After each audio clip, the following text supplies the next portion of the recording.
I never saw any Sikhs when I was growing up, because in Belgium there's not that many Sikhs around. My first exposure to anything related to Sikhi was through my first Kundalini yoga class.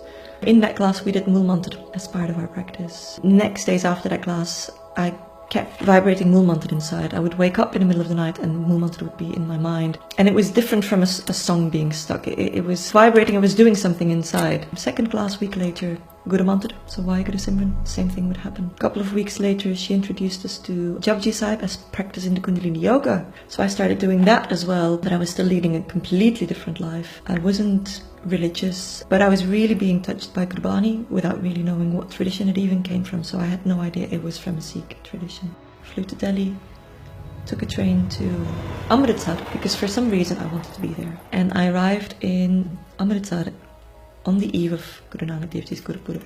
And I walked down the steps onto the Pakarma and I put my head down and everything changed.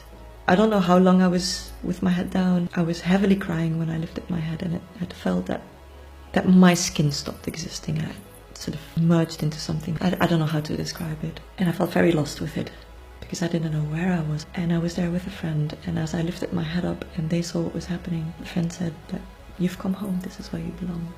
We spent about a week in Amritsar, and I spent most of my time in Harmandir Sahib. I spent a lot of time sitting on the rooftop, trying to figure out what was happening. I knew that somehow this was home, but I never believed in reincarnation, I never believed in past lives, so I couldn't really make sense of what was going on, even though I had memories coming up of something before that.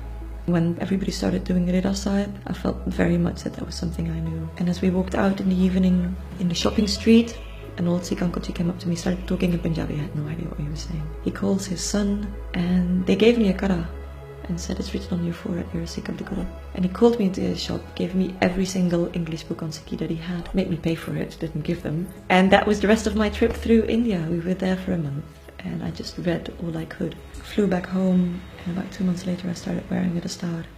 Looked for Sangat around me in Belgium. There was a Gurdwara Sahib, and a friend of mine said, come to England with me to go to a Sikh retreat.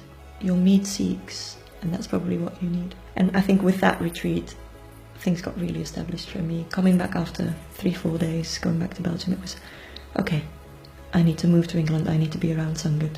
I need to start giving up my life in Belgium and just really put Sikhi first.